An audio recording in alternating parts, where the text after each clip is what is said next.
small increments, so 1 through 50, 50 through 100, so we're not doing a large class. So we'll have a lot more community if we have smaller classes, so we can answer questions, ask questions in a more close-knit setting. Those classes will be at the headquarters, so that way we can start educating our folks so we can get out and start going into our community with the power and the knowledge that we can get. Next is Cheryl. Oh, Cheryl. She's having a civics class. So that is happening this month. So she has 2 more classes. What are the dates on those? Tomorrow night and the 26th. Tomorrow night and the 26th, she's having a class at the headquarters as well on civics. So it's a really cool class. We have Grant Miller for Tuesday night, giving out a bunch of information from our local government at the city. So that's going to be so much fun. Another class is Becky. She's going to help next month. Hello, Becky. Like Vanna. She is starting a class next month for our Constitution. Woo! So it's going to be really good. And it sounds like Chris Banning has signed himself up to do stuff. So he is. So he's going to be helping us hopefully next month on the Constitution. So that is going to be put out on the Facebook on I'm leading in 2 duties today, so I'm helping today and I'm also the Tulsa County GOP chair. So you'll be seeing a lot of these things on our Facebook and our constant contact, so be looking for those things. We have Jake Merrick. He's running for governor. He is utilizing our conference room.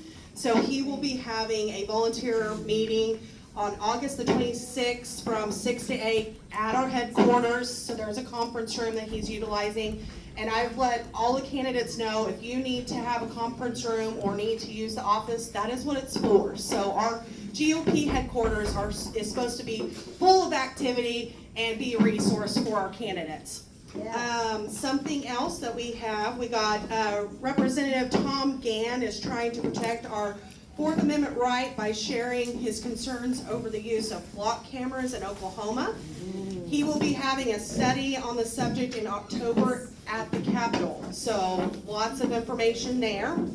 The Oklahoma GOP is having another event, and it's going to be in our neck of the woods instead of Oklahoma City. Woo-hoo. So we don't have to drive as far.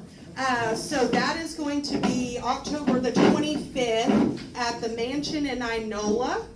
So more details to come on times when it starts, but that's going to be a fun event, just like the one that Boots and Bling that we just had.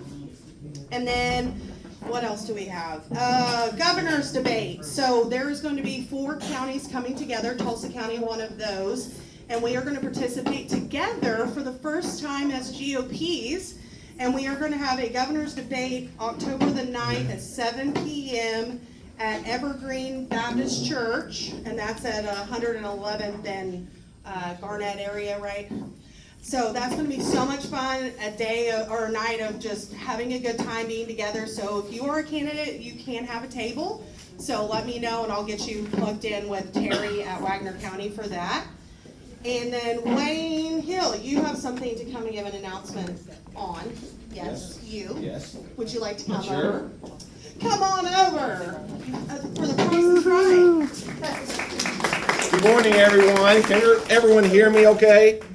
So I want to talk to you about 2 things with the OK GOP. First of all, I want to thank you for being here. You're on the front lines. We are in a war to preserve and also recapture our republic. And it starts from the school board all the way up to the presidency and everywhere in between. But you all are on the front lines. You're doing the work. You're going out knocking on doors and contributing financially. So thank you. You're the ones that deserve the applause, and we're strong because of you. I want to talk to you about State Question 836. There is a plan in order to address this issue statewide. 2 things on 836. What it's going to do, this is 2 of my primary things. It's going to allow sabotage with, if you don't know what 836 is, it's where all the candidates are on the same primary. Democrats or Republicans can vote in the primary. It allows for sabotage within our primary system, and it takes away voice from you. So as far as taking voice away from you, it's very important for we as conservatives to maintain our primary system. The reason it is because this is just as important, if not more important, than the general election. We get great conservative candidates elected at the primary level. Your speaker is one of them today. So I just want to let you know there is a plan in place. Charity's working with outside groups to fund it, and because it's going to take a lot of money, but we are formulating that plan. The second thing I want to talk to you about is the FEC fine with the Oklahoma Republican Party. Ladies and gentlemen, this fine was placed upon us earlier in the year. It was almost $200,000. We've already paid off $35,000 of that penalty, which is a huge accomplishment. I want to give Charity Lynch the recognition here. Charity Lynch has been sacrificing her own personal life and time in order to make things function at Oklahoma City at our headquarters. She's cut our expenses by half. She's working with outside parties to actually fund our party. She has gone through all the contracts. We've cut our, as I said earlier, our expenses by half. She's doing a great job. I just want to give her recognition. I am proud to serve with her. We need you, though. We need you. This fine is monumental. No other administration has had this type of fine placed upon them. And it is very stressful for Charity. She's putting everything she can into it.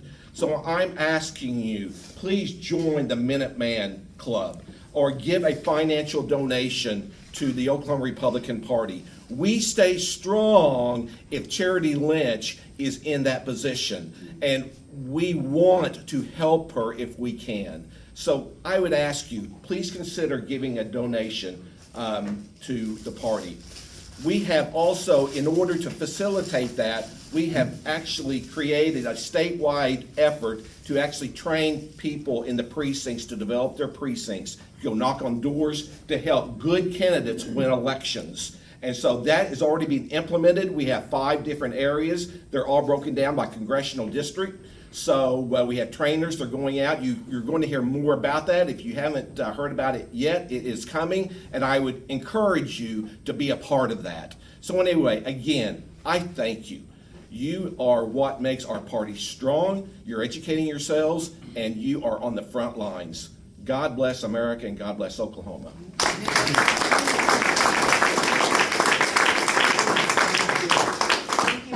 Thank you so much. Man, that was powerful. That's so good. Okay, so I'm stepping into Melissa Myers, Tulsa County GOP chair. So we have a huge thing coming up, which is our Tulsa State Fair. So we have a booth, and it's going to be massive. You are going to be so shocked at what we're going to do.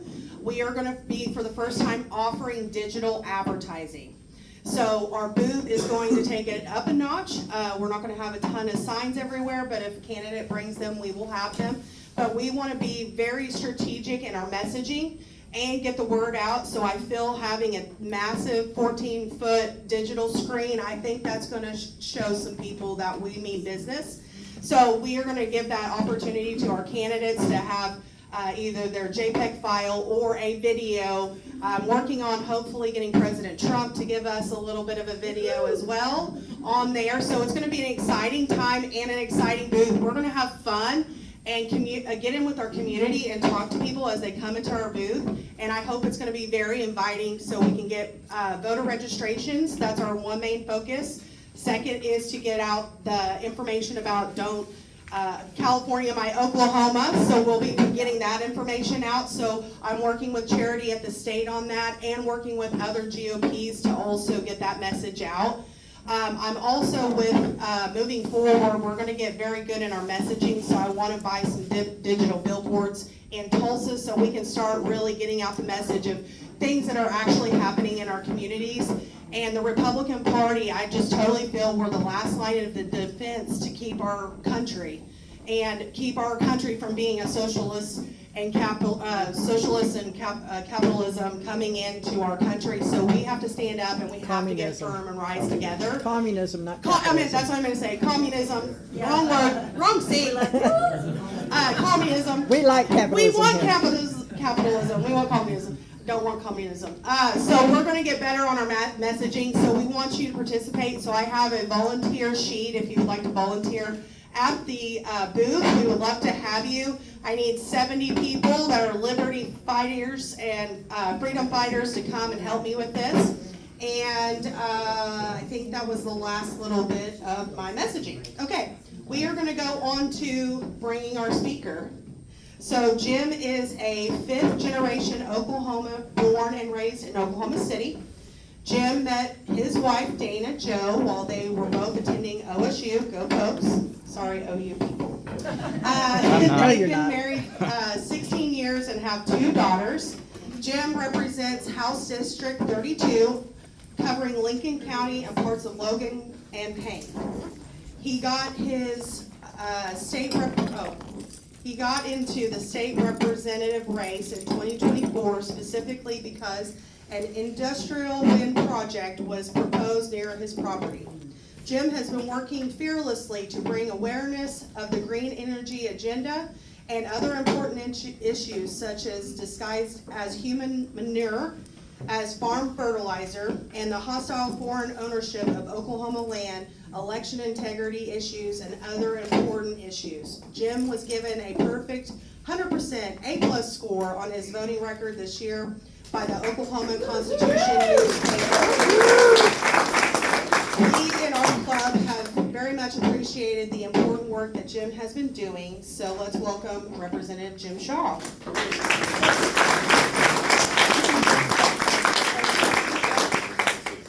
Okay, yeah. Can everybody in the back hear me okay? If I talk this loud? All right. Thank you guys so much for being here. I mean, this is an awesome turnout, which I don't think is uncommon for you guys. You have really good turnouts, which is great. Dana, I would be remiss, so I need to say right out the gate, Dana wanted me to tell you all that she really wishes she was here this morning and she had planned on being here with our girls because there's so many familiar faces and people that we've gotten to know and gotten close to over the last year and a half. She's actually at the Capitol this morning at a CLO meeting. There's an ag lease that's being considered to be switched to a commercial lease in Lincoln County, which is kind of diametrically opposed to what we stand for in Lincoln County.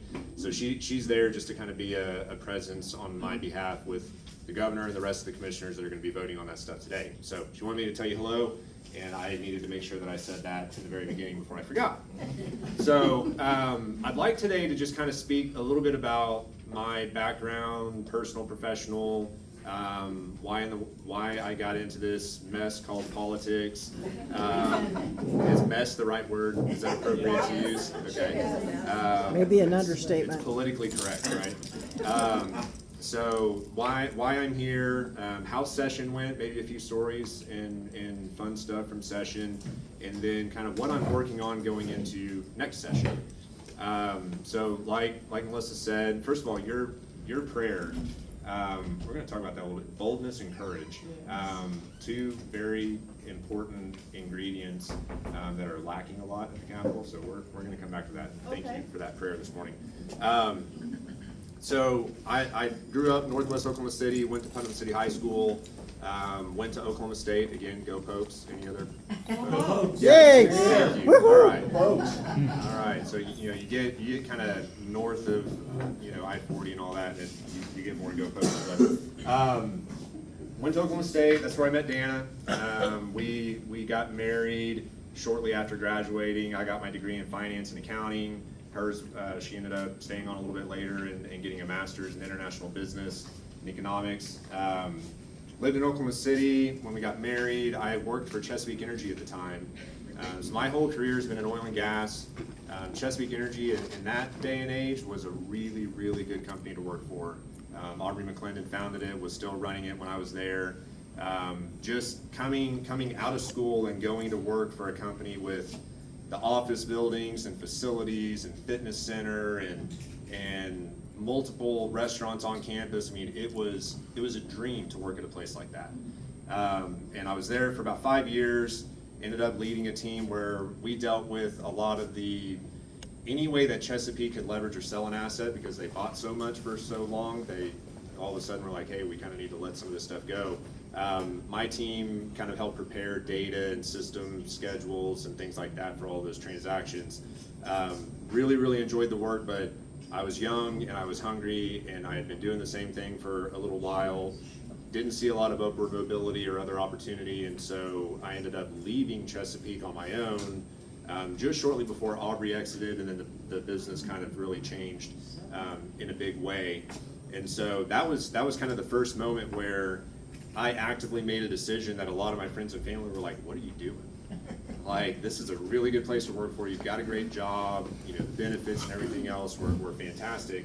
And not only did I leave, but I left to go work with a former VP of mine at a startup software and services business. So very comfortable, very corporate, good business, to this is a startup and you have no idea what's going to happen. So that was maybe one of my first big decisions where everybody was like, you've lost it a little bit.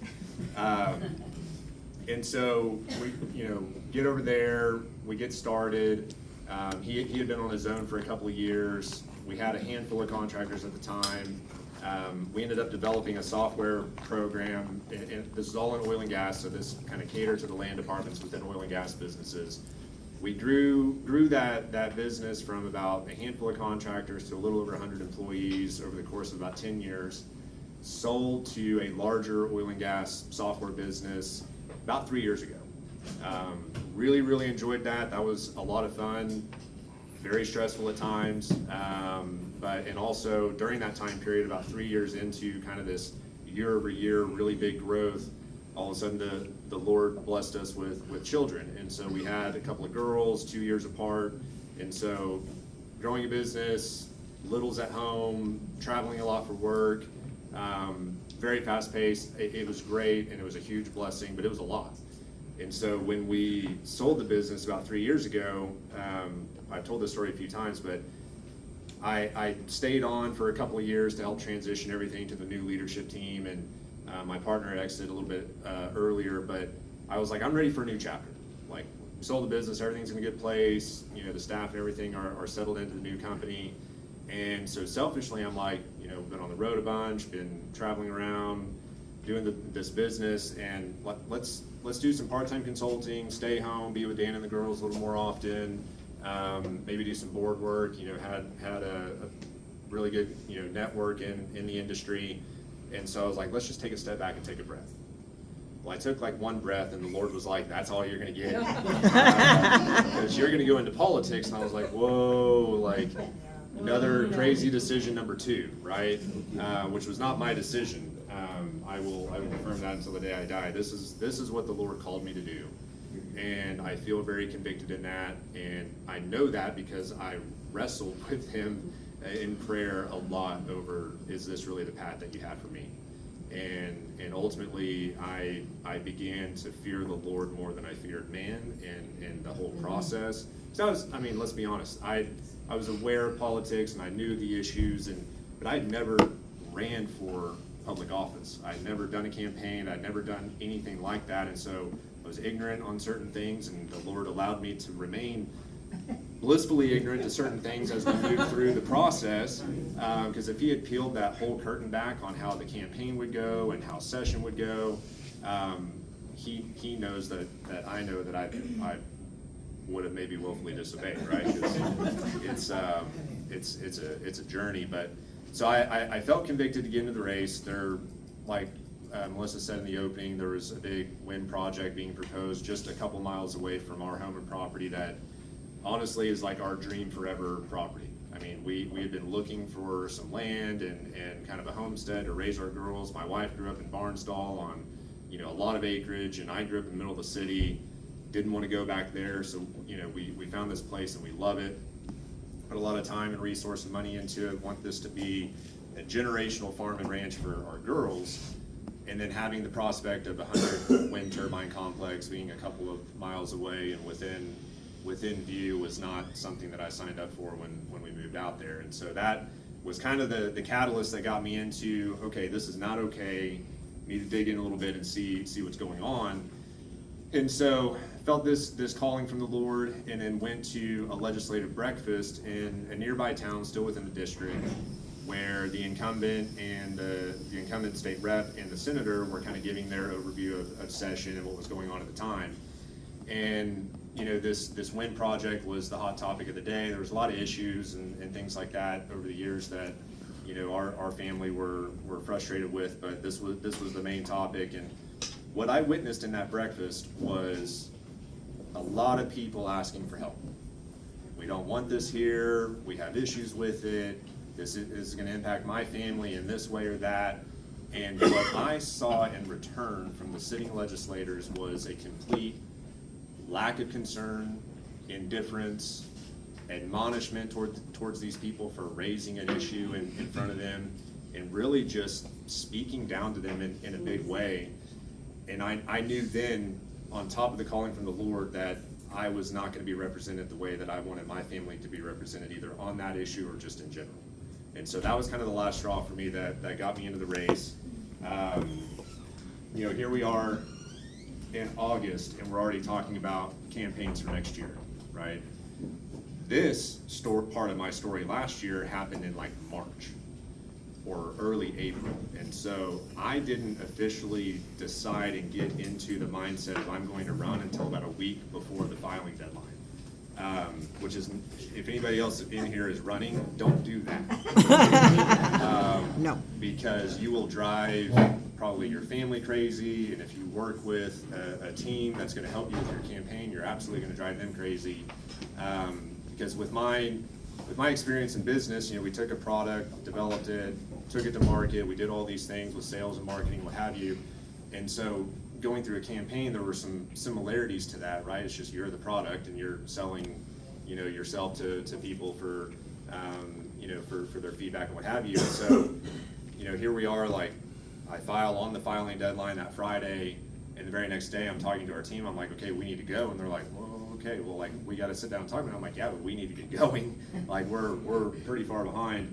And so God led us through that whole process, and I mean, we strategized and launched the campaign in like a week or two, and we executed on that mission in a big way. Had a ton of support from Grassroots people, not only within district but outside the district. There are people here in this room that came and door knocked for me.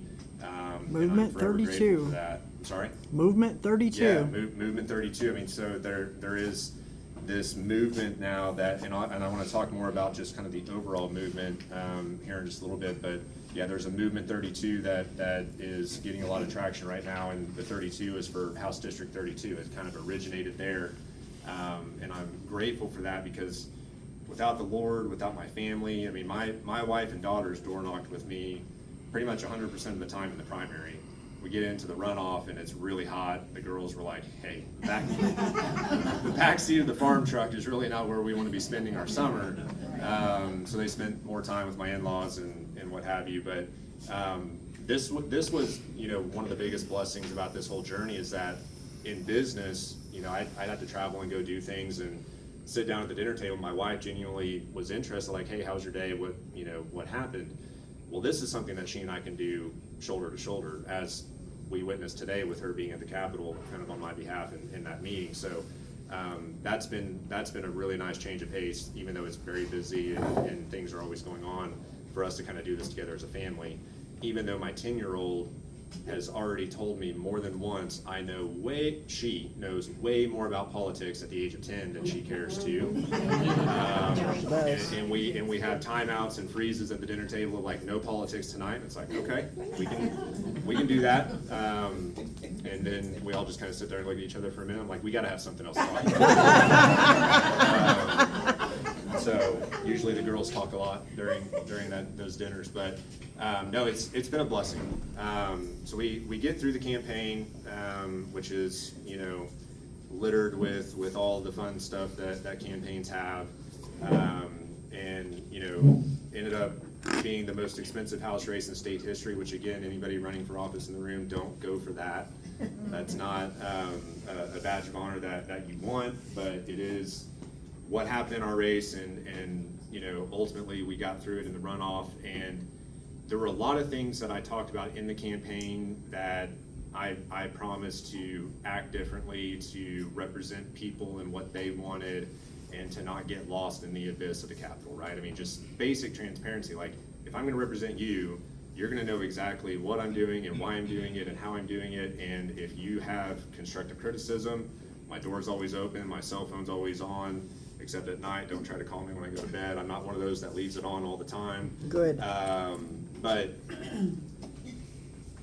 that district had a sincere and significant lack of people representation for a long time. And so that was a major point of mine, is like, hey, I'm passionate about these issues, and this is what I'm personally passionate about for me and my family, which was highly reciprocated by other people in the district. So that's like goal number one. What I'm passionate about, I hope you all are passionate about too. And if there's a disconnect there, then you've got to figure that out. Not you, but like the person running for office. Like, if you're passionate about things that people that you're going to be representing are not passionate about, you need to kind of look at the opportunity there. But no, I was very blessed that what I wanted to fight and the issues that I was going to bring to the Capitol, everybody in my district in a big way shared the same beliefs and opinions and what have you. So get to the Capitol, file legislation that kind of checked the box on all the things that we talked about during the campaign. I mean, these are the reasons why those people in House District 32 elected me to represent them, is because we talked about these items. So we get there, file the legislation. I think there's an article on your table that talks about how absolutely zero of my bills even got a committee hearing, which is really exciting. Also not something that was highly, I don't know if there's anybody else. I tried to talk through the legislature, and I haven't heard of anybody, even Democrats, that have had that same issue. So somebody at least had one bill heard in committee. We can talk about the committee system and structure and all that, and the issues there. But what happened though was, even though none of my bills had movement, the topics had movement. Because ultimately, right, like if the policy and topic wins, we win. It doesn't matter whose name is on the bill, at the end of the day or what have you. It's about the movement and it's about the issues. And what I saw, and some present company may nod and agree. I've talked to other members that have been there for a while. What I saw was a huge amount of pressure come from outside the building, inside the building. And perhaps maybe in a way that hasn't been experienced in a long time, which was really, really exciting to watch, because it's my first year. It's all new, and you talk to people that have been there a while, and they give you some past experiences and what's happened before. But I could witness just from the beginning of session how some of those legislators acted and behaved, and then you start to see little changes over time. And that change was prompted by pressure coming into the building. Whether people were coming and sitting in the gallery during a big vote on the floor, or they were sitting in committee hearings, or setting up personal appointments with a senator or a representative and talking about an issue that was coming up. I saw a ton of that, and what's really fun is when that just a little bit of pressure makes that place go crazy. Like, I mean, the behavior changes almost instantly, and you can just see the tension in that building. And tension and pressure can be refining moments, and they don't have to be ugly. They don't have to be, condescending or anything like that. But pressure can be refining, and I saw that happen, and I'm looking forward to seeing more of that going into next year. But it was really fun to watch. Some things that happened during session. One of the big topics that I ran on, obviously, and Melissa talked about, was the green energy stuff, which is just a scam of a topic. I mean, the whole industry is fraught with, I don't even like to call it an industry, because it's propped up by our federal taxpayer dollars, and the system doesn't work. It's actually causing our electricity rates to go up and what have you. We pushed a bill, I pushed some bills, but we actually got a wind turbine setback bill kind of negotiated on, discussed on, and passed through the House twice. You know what happened in that legislative breakfast about 18 months ago when the incumbent and the state senator were talking about that issue at that time? They told everybody, we could throw any bill on an agenda tomorrow, it won't even get out of committee. Louder, please. Yes, ma'am. So, a year and a half ago, they said, we could put a bill out there to try to stop the wind project and all that, we won't even be able to get it out of committee. Well, we got it through committee and passed through the House twice. So, that's pressure, right? That's pressure coming from people and grassroots and forcing that to happen, which was really good because, I mean, let's be honest, so the Senate killed it both times. But let's be honest, even if there were games being played, even if the House just passed it through because they knew the Senate was gonna kill it, that's a lot of risk, okay? And they're not gonna risk that twice. Making sure that the Senate is gonna make good on their promise to kill it or what have you. So there was enough pressure in the building to actually get that through twice, which was really, really good to see. But in the conference room, kind of being one of about 10 members trying to hash out the language in that bill, we talk about kind of the stigma and like things are bad at the Capitol and the smoke-filled rooms and behind closed doors and all this stuff that happens. It happens, and it's pretty wild. And so I saw a lot just in my first year, and seeing the dynamics change in that room in a second. So we go into the room and we're talking about the particulars of this bill, and I'm pretty open that I'm way over here on the policy and most everybody else is way kind of here on the policy, right? And I already admit, like, I know we're not gonna meet in the middle. Like, that doesn't happen in this kind of instance. It's gonna be way over here and it's gonna be very much kind of lopsided. And so I tell everybody in the room, like, there is a minimum standard, and we're gonna define that real quick, because this is what the people back home and what the grassroots is saying. This is the bare minimum that they will accept. You guys stay at that or above, and I'll ultimately be on board with the legislation. You go below that, I'm out, and I'll do whatever I can to kill the bill, okay? Because at the end of the day, like, when you go into a room like that, apparently there's like this unspoken truce and compact of like, you have to do everybody in the room is gonna sign on to do the exact same thing and vote the exact same way. And I was like, that's not gonna happen. Like, you stay here or above, or you go below and I'm out. And so, to their credit, they stayed at the minimum. They flirted back and forth, but they stayed at the minimum. I said, okay, I'll support the bill, but it's not good enough, and I'm gonna throw an amendment on the floor to make it better. And that room went nuts. I mean, the whole room was like, oh my gosh, you're gonna put me on a hard vote.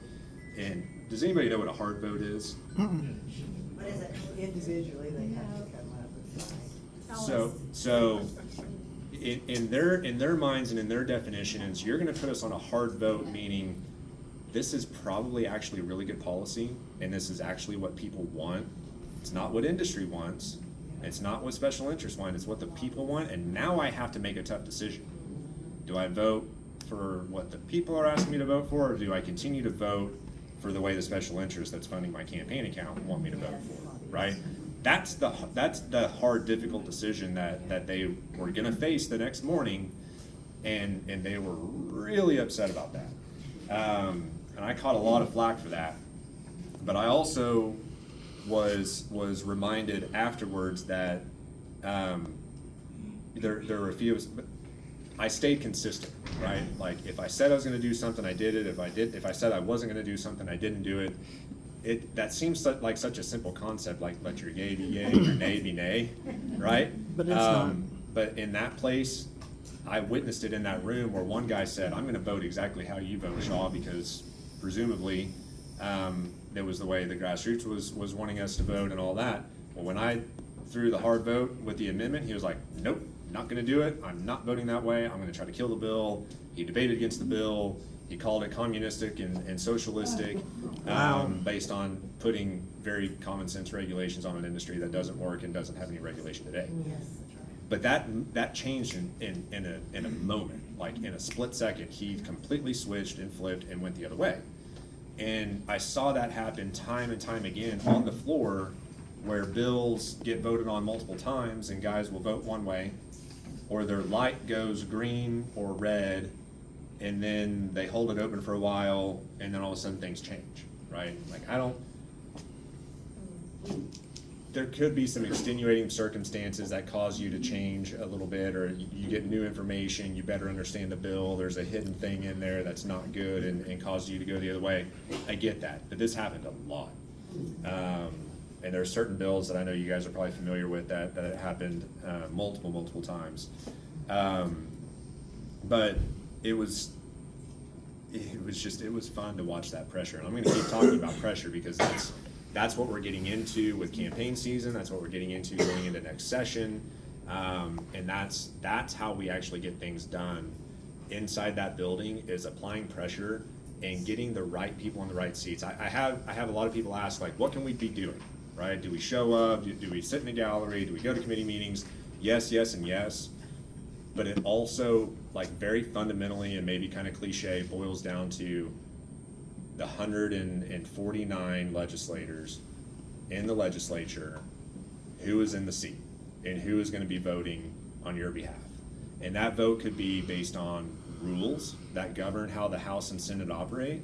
It could be bills that you do or don't want, but ultimately it boils down to, do you have the right people in the right seat at the right time to get the votes? And as conservatives, we don't have the majority of the votes. We just don't. And that needs to change, and I see that changing, but it boils down to campaigns and elections and getting the right people in there, which we're coming up to. So aside from that, some of the other really fun and exciting things in session, how many people in here know or would assume that drinking on the job, regardless of profession, is not a good idea, frowned upon, or actually, like, it's in the rule book that says you shouldn't do it? Happens a lot. And I want to say I can count 2 or 3 times where there were a lot of folks in the chamber that were not just intoxicated, they were very, very inebriated. Oh, wow. The last day of session, both chambers had kind of the same thing. The Senate might have actually won out on that competition. They had quite a few that you having a hard time? Let me try this. See if we get.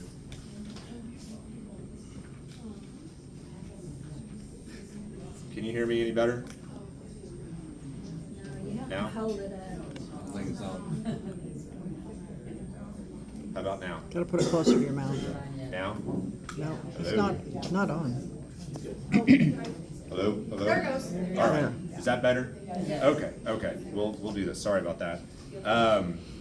So yeah, I think the Senate might have actually won that competition on the last day of session. They had quite a few folks that were very intoxicated, and if you go and watch the very last night of session and you look back at the debates they were having and all of that, you can see it clear as day. Earlier in session, it might have been one of our first deadline weeks. So a lot of the times, what I gathered during deadline week, we're there late into the evening, right?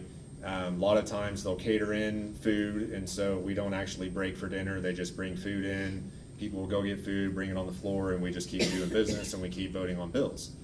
Well, there was one day they said, hey, we're going to break for dinner for a couple hours. And immediately I was like, this is going to get fun. This is going to get interesting. So I told a couple of people, I was like, let's watch. Let's watch that chamber when we come back from dinner. And it was a different place.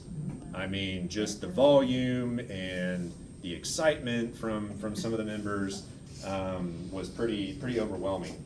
But that's reflective of, and not everybody in that place is bad. I'm not saying that at all. I've made some lifelong friends, some God-loving patriots that are amazing people. I want to say that out loud. They're fewer and far between, but they do exist.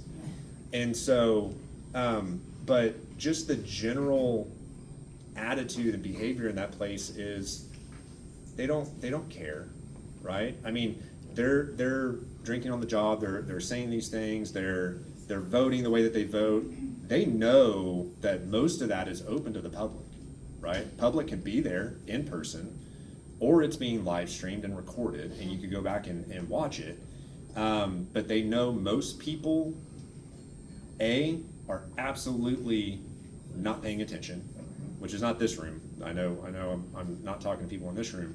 The vast majority of the people out there are not paying attention. For those of us that are paying attention, and for those of you that are paying attention, you guys are there. You're seeing it. You're maybe going back and watching some of the recordings, and when you find that one thing that like really, really frustrates you, we'll make a big deal about it, and we'll try to push on it. But quite frankly, life happens. We have things at home, we have things at work, we have things with kids or grandkids or whatever it may be, and they, in that building at 23rd and Lincoln, bet on the fact that your frustration will go away at some point, right? And it's just it's a game of odds, and it's a game of time. And they've designed that whole program down there to outlast you all in the frustration and what you're asking them to do. And that's what it boils down to in my mind. A lot of the times is they know very well that you guys can see that and hold them accountable to it, but they know that accountability runs out at a certain point. At least it has in the past. I don't think it will going forward, right? Because I think this movement, and I think the involvement that you all are showing, and a lot of the groups that I've talked to are showing, is we're actually going to hold people accountable and make sure they stay accountable, not just temporarily. Like this is a, you're not one and done and then you're dead to us forever. There's grace and there's things like that, but if there's a consistent behavior and a consistent lack of respect for the Constitution and for just the general principles of conservatism and what everybody in this room stands for, then yeah, that maybe you're not the right person for the job, right? And we saw that last session with multiple incumbents getting kicked out, and this upcoming campaign cycle is going to be, I think, prime time for a huge amount of change. All the way from the state GOP leadership changing, many county GOPs changing, different groups and organizations like y'all's really getting fired up and getting excited. I think 2026 is going to be a massive year for conservatives in Oklahoma. Amen. So transitioning kind of out of session, now we're in interim. We've got some interim studies coming up. I applied for 2, one of which was against green energy, shocker. Number 2 against human. How many people in here know when I hope nobody's eating. How many people in here know what I say when I say human? Yeah, I'm in the right room. Just disgusting. So, yeah, human and industrial waste being used as fertilizer on farmland. So I applied for 2. Guess what? They awarded both of them. Now, before we get excited,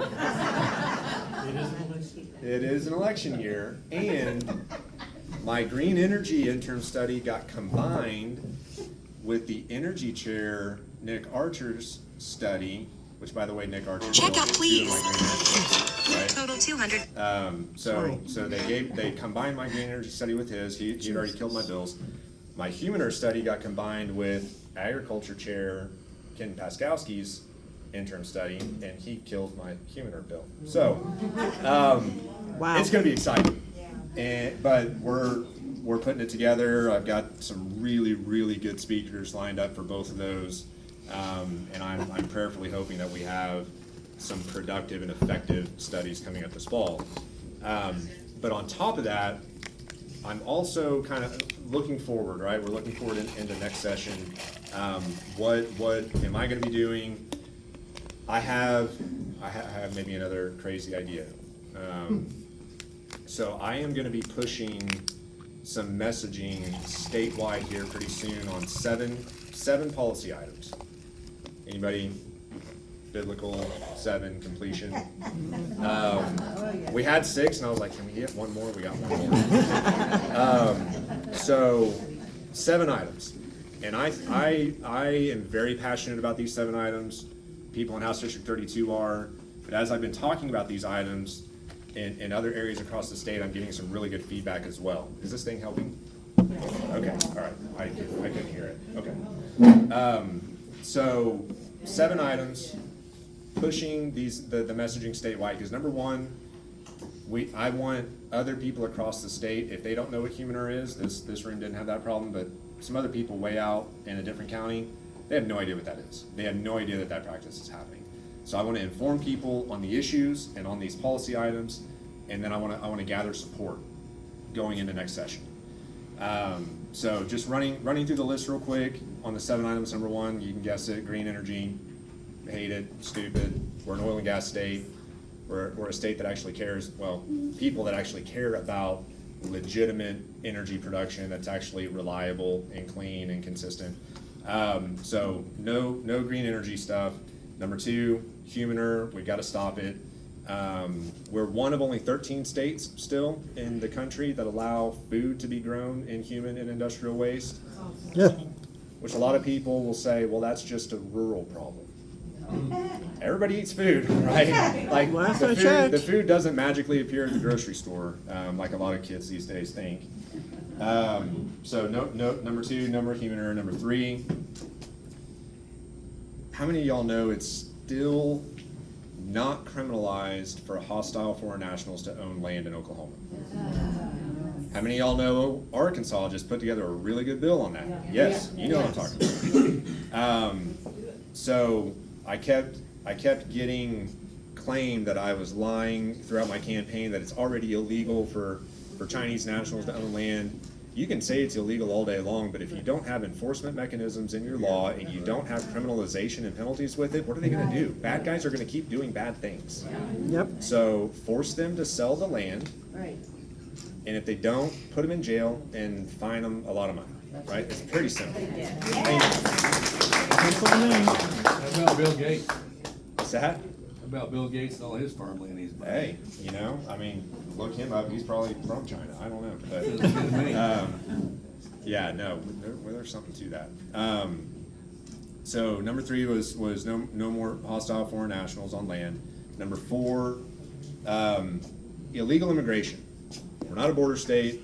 I feel like there's 3 things that we can do: no driver's licenses, no work, and if they somehow get through the first 2, then increase the wire fees when they're trying to send money back home. They're always trying to send money back home, Amen. right? Thank you. I'm focusing on that middle piece, which is every business in Oklahoma should be using the online free E-Verify system when they hire people. Yeah. Plug their information in, it comes back like that. Are they a legal resident of the United States or not? It's pretty simple, right? So that was number 4. Number 5, who here drives toll roads, turnpike? Tired of it, yes. No Drove- more perpetual toll drove roads. one and getting the- here. First OTA. Yeah, the Turnpike Authority, and just massive reform, like massive reform. I always hated it, but I tell you what, being in session for 4 straight months, going there 4 days a week and driving that thing twice a day, I really hated it. Right? So no more perpetual toll roads and just general reform at OTA. Number 5, or maybe that was number 5. That was 5. 6, I believe we still allow statutorily, and I'll get into another caveat of this, discrimination based on vaccination status. Whether it's public schools or other public entities that are forcing you or children to have certain vaccinations, right? And specifically with the schools, I think what's happening is they're putting all the material out and saying, here's the list of vaccinations that your kid has to have before they can come to school. Right. Statutorily, they're supposed to also give you the footnote of there's an opt-out that you can do, right? As a parent, you can fill this form out. They're not telling you there's an opt-out. So the impression and the perception is it's required, which is absolutely not the case. But legitimately, I think there are other entities that are still forcing it under current rules and regulations, which needs to stop. And then last and certainly not least, no more taxpayer-funded lobbyists. Yes. Okay. lobbyists are bad. I'm not gonna ever say that. Now, the vast majority of what I stand for and what my district stands for and my morals and my beliefs, there's not a lot of them that are on that side of the fence. Okay, 2A. Yes, okay, 2A is a good one. But I will tell you, let's take Oklahoma Municipal League for an example, right?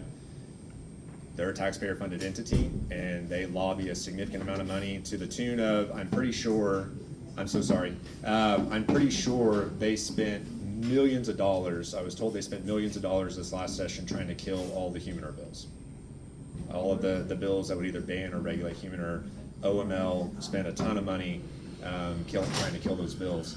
So taxpayer-funded lobbyists, I know public schools will have that as well, and that is a massive issue.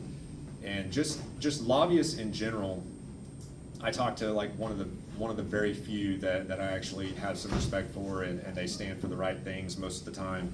And he said, you know what the main issue is with this stigma with lobbyists? He said, if you had legislators that actually care about the policy and the language that goes into the bills that they're running, that they're putting their name on, you wouldn't need lobbyists, right? But you get legislators that are indifferent, that don't care, that just put their name on a bill that's They're handed to lazy. them. It creates a vacuum. That bill's got to come from somewhere. The language has got to come from somewhere, and if it's not coming from the people that you elected to represent you, that void will be filled with somebody. And I was like, that's kind of like an aha moment. Which then, what does that boil back to? People being in the right people being in the seats, right? People that actually care, that actually read the bills, that actually are passionate about the policy and the issue, and are not distracted by the shiny thing that they're being offered potentially. So those are the 7 things that I am going to start launching some text messages and just an overall project statewide to get the messaging out there, because again, I think these are very important issues, conservative policies that will resonate very strongly in the state. But I'm also including in that a footnote that I want every single elected official across the state, city, county, state, statewide, the next governor for the state of Oklahoma, I want them to be on board with all 7 of those items. All 7, without question. You find somebody that has an issue with one of those items, you've got a problem. And maybe it's an awareness and an educational problem that we can inform them on the issue, and maybe they'll understand or what have you. But a strong conservative person with a biblical worldview should be on the right side of all 7 of those items, right? And so that's the goal. Get every elected official in the state to be on board with that, to get the state of Oklahoma on board with that as well. But going, kind of wrapping up, happy to take Q&A throughout, as we close out here, but really appreciate you all. Got one question over there. Really appreciate you all being here this morning. God bless you guys. Thank you for the time.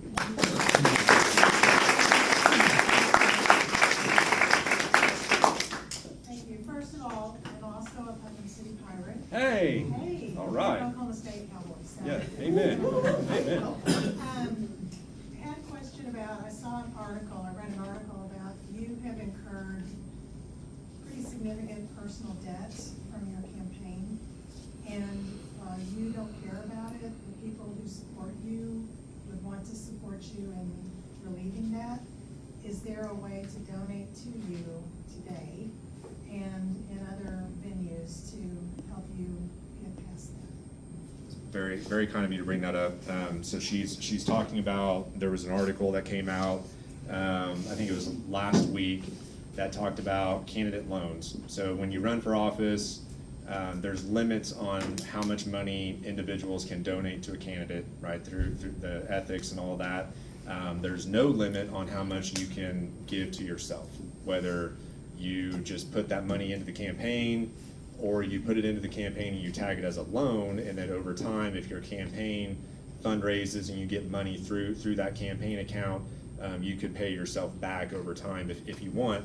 And yes, we, like I said in the beginning, we ventured into kind of some uncharted territory with that most expensive house race in state history. And, you know, we have been blessed, and we felt called from the Lord to do it, and it was an obedience thing for us. And we knew going into it that whatever we put into that was at risk of never coming back, you know, if we didn't win the election and all that. But my wife and I were confident in what we were doing.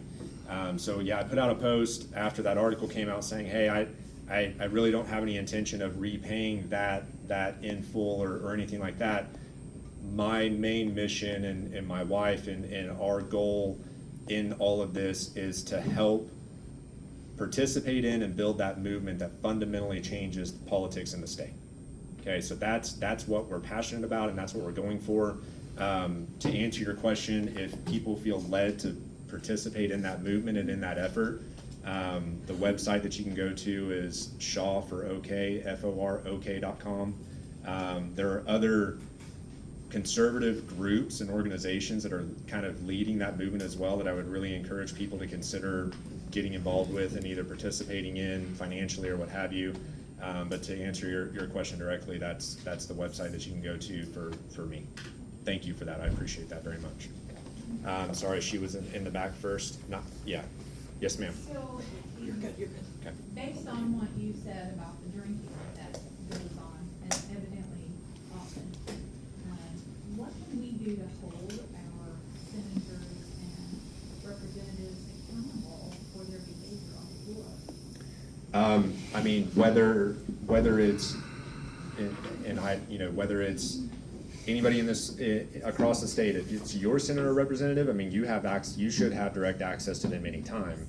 I also will maintain a position that, you know, I had some other legislators call me over the weekends during session saying, hey, will you get your people off my back? Because they were calling them on bills that impacted.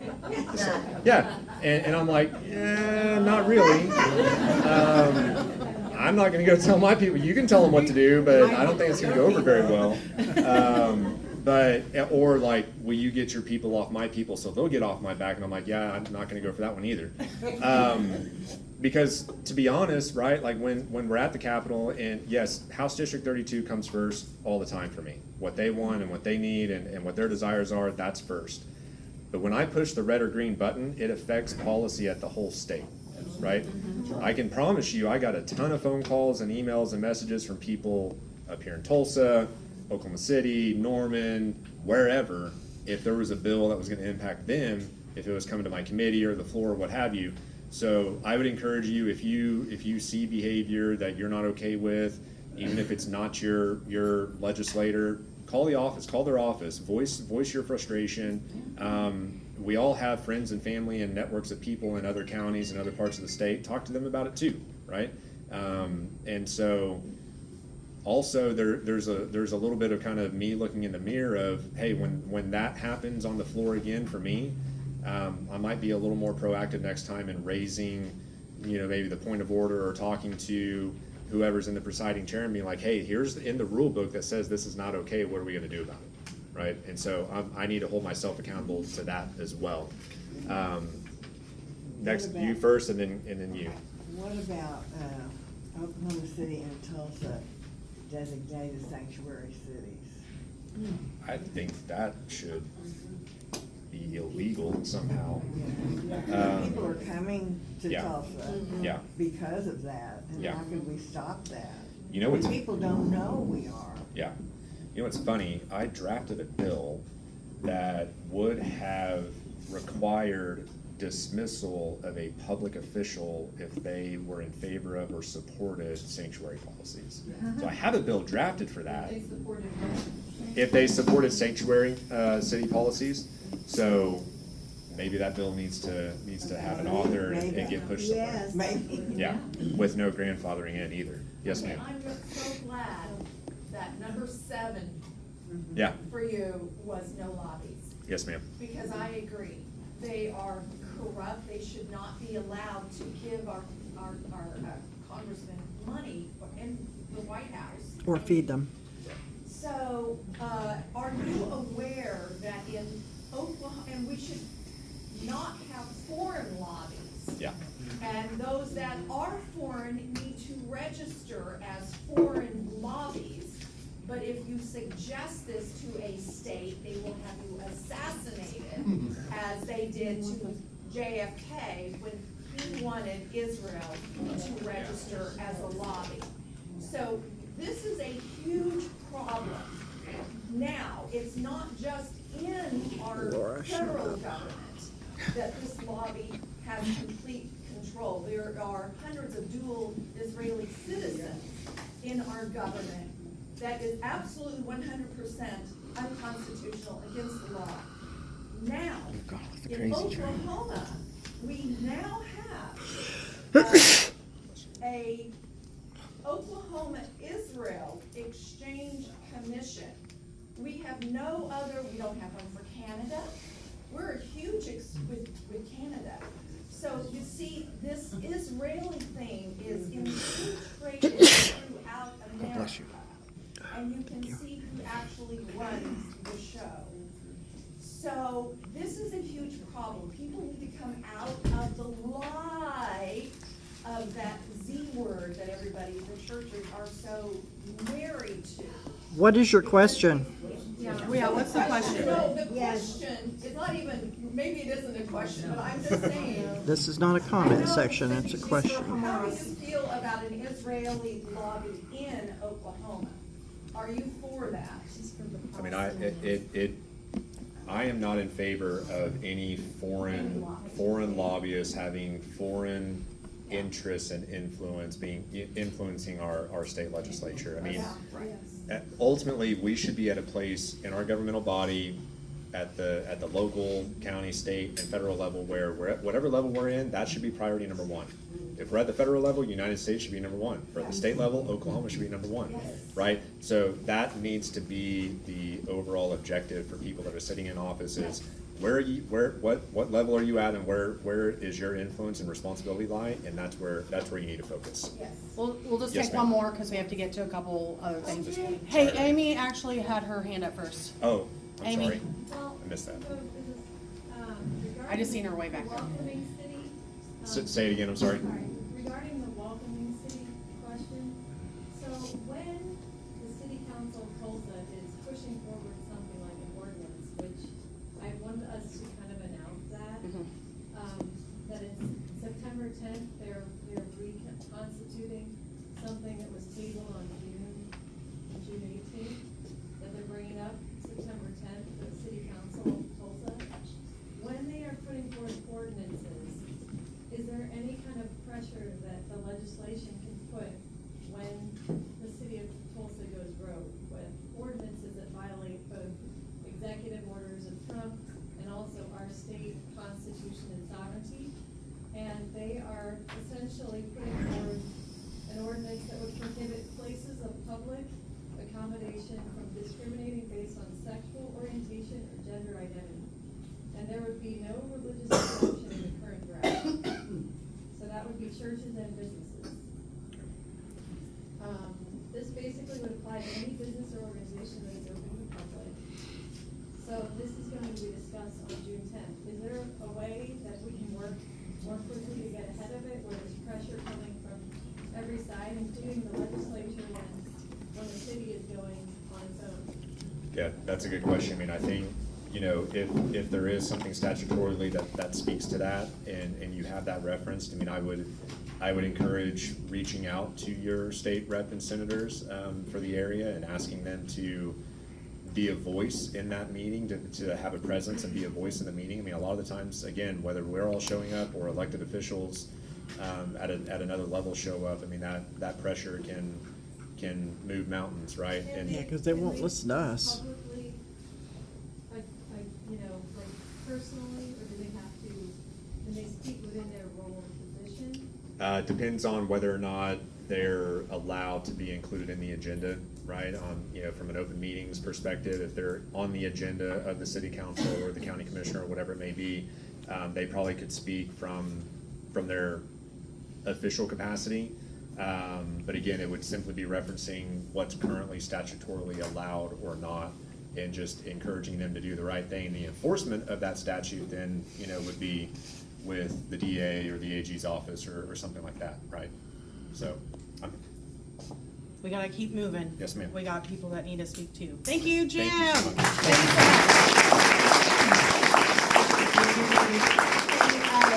you Sam, do you want to come out and speak on Congressman Hearn, please? Of course. Any updates? Oh, plenty of those. I'll try to Okay. keep it short. Great. Thanks, Melissa. My name is Sam Mulready. I'm here representing Congressman Kevin Hearn's office. I haven't gotten to give you all the One Big Beautiful Bill update. I know some of you have heard it already. But I'll run through some of those wins quickly. We got through President Trump's promises of no tax on tips, no tax on overtime, and an effective no tax on Social Security. We also rescinded billions and billions of dollars on the Green New Scam funding. We got $150 billion to border security, funding the ICE agents and making sure that that border is secure like President Trump had promised. We saw a huge issue from the last administration, both in the Green New Scam and at the border, and so we're proud to say that is on the right track now with President Trump in the White House. Looking forward, we have a funding deadline coming up on September 30th, so that is kind of the next date on the horizon. Let's see, there's something else I wanted to talk about. You'll think of it later, Okay, and I'll think probably, of it right? later probably, but I'll open it up for a question or two if that's Yep, okay. that's okay. Yep. Does anybody have a question? Otherwise, all right. Thank you so much. Thanks, Sam. Thank you very much. We have Joshua Fergenstein. Did I say that right? Am I close?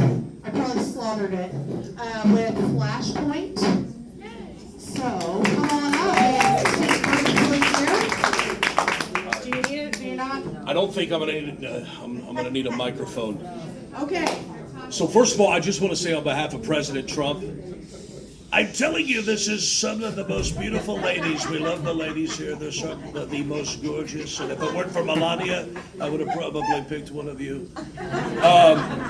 So guys, the only way that we're going to make America great again is to make America godly again. Amen. And if there's one thing that we as people can do, the Bible says that if my people, which are called by my name, will humble themselves and pray and turn from their wicked ways, I will hear from heaven and I will heal their land.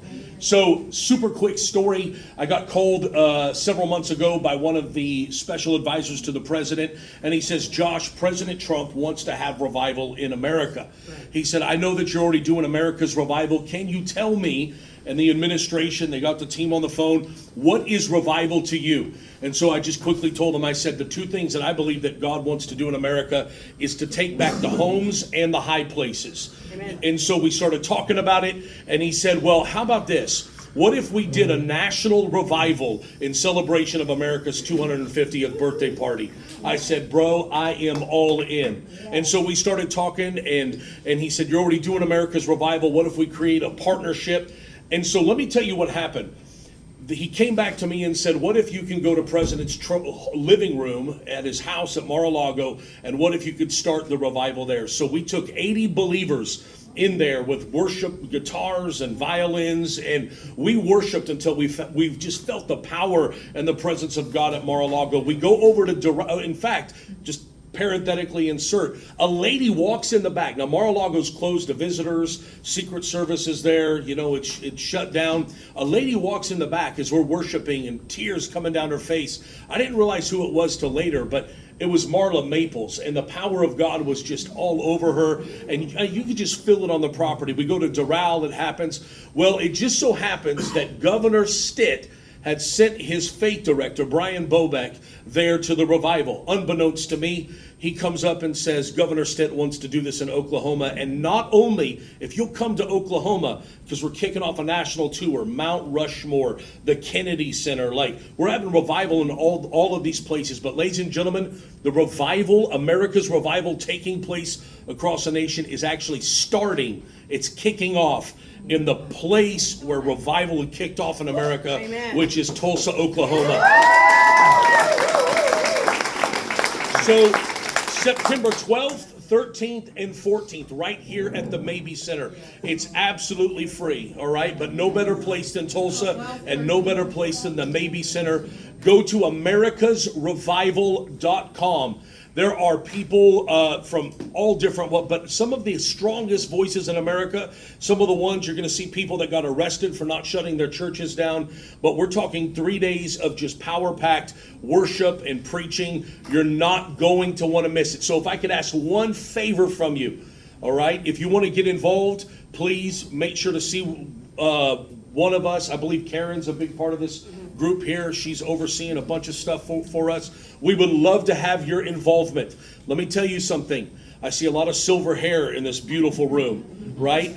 Silver hair, as the Bible said, is a crown of wisdom. And there is covenant, right? There's covenant with beautiful hair with this lady here. There is, like, you're people of covenant. And so any sort of help, and then please, if you could help us, you know the right kind of people that need to be there. So text 10 of your friends, all right, and just say, join me at America's Revival. It's absolutely free, but we do encourage you to go register. The last thing I'll say, then I'll shut up, and I'm going to Charleston's to speak to 35 pastors, and I'm going to eat some good food, okay? The last thing that I'll say, you're the only people that know this. We have not, and Brian's going to kill me after we leave this meeting. He's going to kill me for saying this. But we have submitted a speaking request to President Trump, to J.D. Vance, to Pete Hegseth, and Marco Rubio. Now, I talked with the president's scheduler, and I will say she did tell me this. She said, "You're looking good," were her exact words. Now, I don't know who, what, if, but I will tell you one thing. God is going to be in that place above all things. And that while it may not be a political rally, it is people that are coming together in one mind and one accord who want to see God move in this nation. And it's going to start right here in Tulsa. Thank you, guys. God bless you. Thank you so much.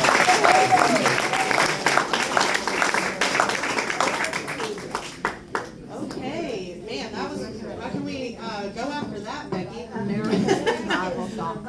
Becky Wolf, about a couple of things. You're talking about Agenda 2023, is that right? 2030. Or 2030, that's one. Yeah, I'm dyslexic today. Dyslexic today. So we're talking, Yeah, you have to just go speak right it. into. okay, I'm gonna speak and believe that you're hearing my words. Okay, so we're talking about reclaiming liberty, and what they just said is just building. A lot of us have been praying for, I now know, over 10 years, praying for righteous people to come to our government. That God's been calling these people, and I'm so thankful. I'm so humbled today. That I want to tell you what's happening is that the government is taking the land away from the people. And that is a violation of our constitutional right to own property. And so I know Jim's been a big advocate because he owns property out away from the city. But the agenda is to take 30% of the land, and by 2030, they've already taken as much as 75% of some of our other states like Nevada. So they're taking this land and they're putting it in conservatories and trails and other things, saying that it's good for us. We're the government. We're going to tell you what's good for you. Well, in advance of your speaker this next month, I want to propose this bill that is now being authored by Senator Michael Bergstrom and House Representative Mark LePac to tie up that federal government from taking the land any further without coming through our state legislature first. And this bill, if we can get more co-authors onto this bill, will actually add to help get it through our legislature. The more legislators that sign on as co-author, it puts that pressure. We become force multipliers of that pressure. And we want to do that in order to save our land because we all like to eat, right? That's right. So we're saving that for our children to have a land. It's hard to have a country without land. It's hard to have Oklahoma without land. So I just wanted to mention that. And there was one lady here who's got biblical citizenship classes, and I felt guilty that we mentioned my class, but biblical citizenship, sorry, I don't have that card, but she has it here and it's going on, and if you're interested in that, because Rebuilding Liberty with Patriot Academy is talking about establishing the foundations back in our nation again. We've lost those foundations of our Judeo-Christian roots, and the foundations on which our founders founded this nation for liberty. And so the more that we can get that back out, we can reculturize Tulsa, because obviously it's going the wrong way. Thank you. I'm sorry Awesome. that No. I mentioned that. Oh, So, you're good. okay. You're good. Awesome. Thank you. Oh, and if you want a copy of this, Here it is. I'm gonna leave this at the table up here. You can take this bill and you can actually then read it and take it to your legislators and ask them to co-author. Okay? There are some cards on the biblical citizenship.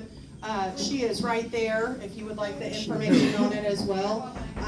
You know, knowledge is power, and we're offering a lot of classes, and They're online as well. they're on. This is online, but we're offering things even at the headquarters, and we're going to continue to do that. Becky, I think you left your phone up here, sister. Oh, okay.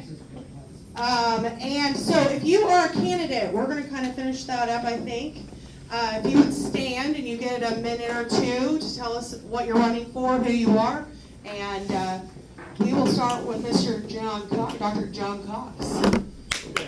You can come up here if you would like, or stay where you are. So, one, thank you for allowing me to introduce myself. I'm Dr. John Cox, and I'm running for state superintendent, which is an open seat this time. So Superintendent Walters will not be running for this position.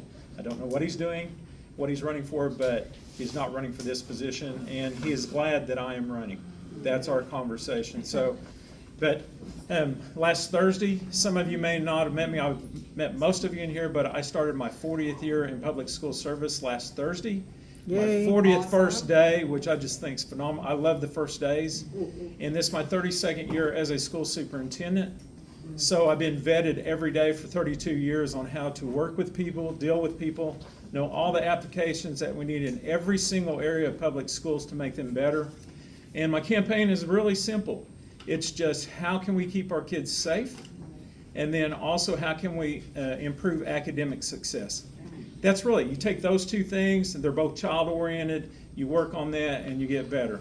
Some of you have heard about the Mississippi Miracle, and that is where we always said, thank God for Mississippi. But now we can't do that because some people say they're at 22 now instead of 50, or they're at number 1. But what they're doing in Mississippi, and what I've been studying what they're doing, we're doing at my school. And it's just strong phonics in the science of reading in the lower grades, pre-K through 3rd and 4th.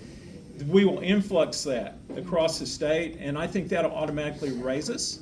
And so, and then my passion is our children with disabilities, how we treat them, how we should be working with their IEPs on their growth, and then kind of changing the system. And some of y'all heard last Friday that Superintendent Walters said we're going to do away with the end of the instruction test, and he's getting slapped all over the place for that. But I have to tell you, I love it, because he's not saying take accountability away. He's saying take that last growth test and gauge it and see how our schools are doing. And that's right in the plan of what we need to do to increase education and quit test prepping and go back to learning. And so hopefully Chris and you all will have me back too, so that I can just take questions from you and you can get to know me better. But the one thing that I've been going all across this state, no matter where I'm at, and I'm saying that I am a committed follower of the Lord Jesus Christ. And I'm telling groups everywhere that, because I want you to keep me accountable for who I am right now in the campaign, and once I'm in there, if he should allow me to have that position. So, Dr. John Cox, running for state superintendent. Thank you.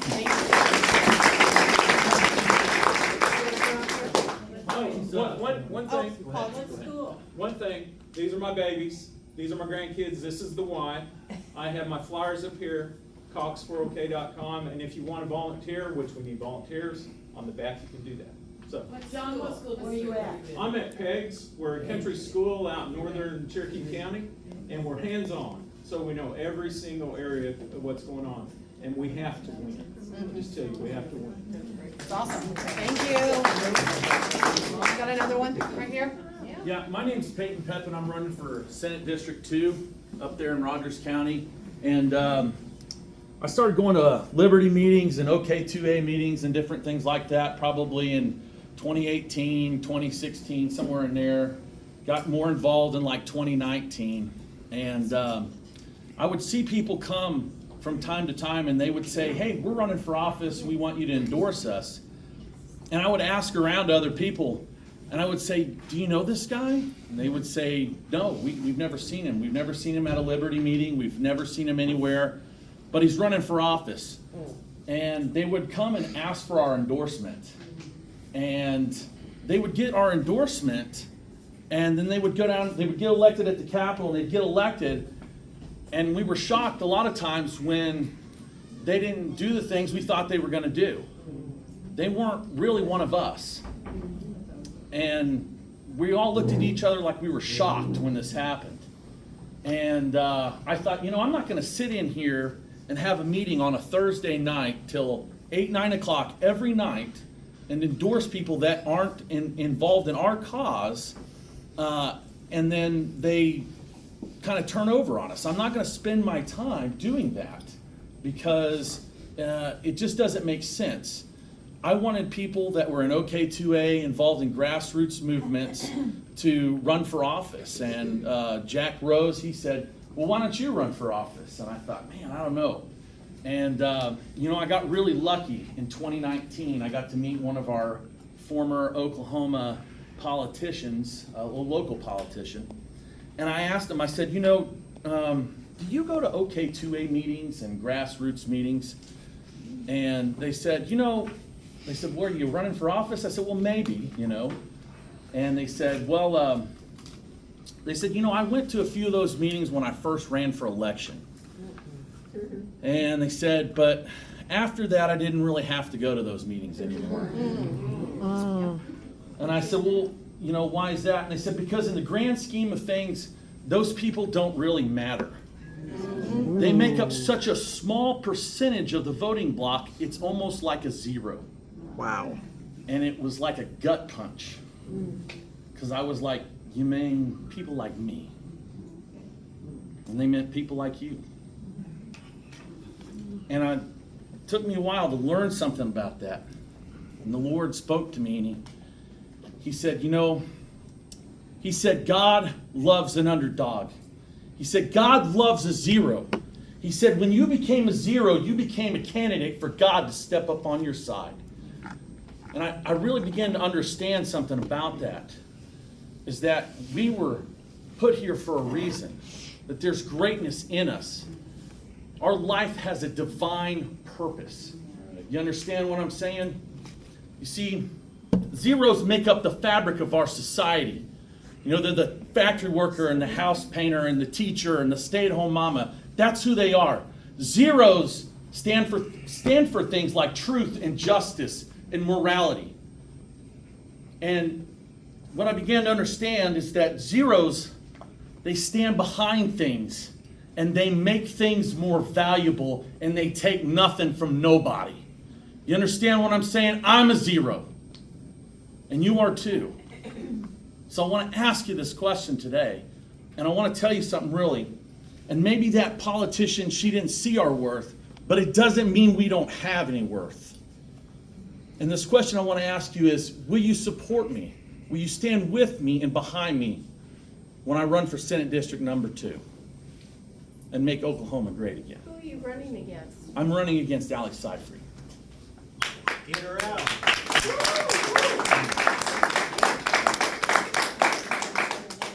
Any questions? So why did you decide to run? What's wrong with Alex? I decided to run because I really kind of decided to run in 2019. And I was unable to through a series of health crises. So that's really when I decided to run. So I live in Rogers County. I know you're Tanya Mitchke. We've met before. We all know who Tanya is. I wish we didn't. I guess I can't hide. No. No, you can't. Well, thank you very All right, much. thank you. Appreciate it. Chris, would you like to come and talk for a minute? First of all, Jim, Representative Shaw, thank you for being here. It means a lot to all of us. A few things. The state question 836, it is a very important question that we all need to be aware of. I would not be where I am if that had passed. And the reason is because I ran against an opponent, an incumbent, in a three-way primary. The incumbent previously voted for boys to be in women's sports. If Democrats were to vote in that primary election, I would have lost. Zero doubt about it. So that's one thing. That was very important. Number two, lobbyist money. Please, if we're going to talk about lobbyist money, let's make sure we talk about lobbyist money for Republicans and Democrats. Absolutely. Not just Republicans, because that gives them a one-up. We have to say across the board, lobbyist, no lobbyist money. Not just fight against Republican lobbyist money. And number three, I've got to tell you a funny story. Since day one, I was telling Jim Shaw, I said, it's all about relationships. We got to build these relationships. And I've been trying to do school board elections since day one. And I got this bill that I had, it passed the Senate committees, passed the Senate floor, came over, I got it past the House committees, and then leadership decided to kill it. And I couldn't have been more frustrated with what was going on. I walked to Jim on the floor, and I said, everything I told you about relationships, scratch that. Jim looked at me and laughed, and I just walked off. But Jim, thank you for being here. I laughed, and then you walked up, and I was like, that was actually a serious moment. I'm really sorry. My fault. No, that's it. Thank y'all for Thank you. Chris, what can we do to help you? Again, do we need to be up at the or down at the Capitol? What do we need to do? Because we got to get your bill passed. I think so. Right now, Speaker Hill, Speaker Hill has a lot of pressure, and he said he would sign on to my bill this year. If that happens, we should be okay. But I'll keep you posted. Okay, thank you. We want to help you. We want to help. Any last? What about the other state question that is gonna be in June? They're gonna vote on to raise the minimum wage incrementally up until like $30 or something, so we really need to kill that. Yeah, we have a lot of big things coming. That's in June, not in November. Yeah, next June, 2026? Yes. Margie? Yes. I think Justin. Yeah, I was gonna get to him. Hey, Justice. Come up, or stand there, whichever. Whichever you want. This is our last person, I think. Do you need this, or can you yell? I can yell. Okay. He's a cowboy. I'm not running for anything, thank the Lord. I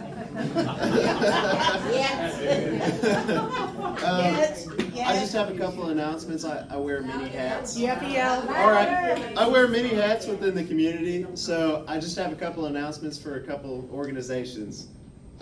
With Young Americans for Liberty Oklahoma, it's an organization of students that fight for liberty policy. We've got our Liberty candidate trainings. It's the Academy. That'll be September 27th in Norman, and it's completely free. It's from 5 to 9. They'll pay for your food, and they'll teach you how to be a better candidate for the liberty cause. We have our Days of Action.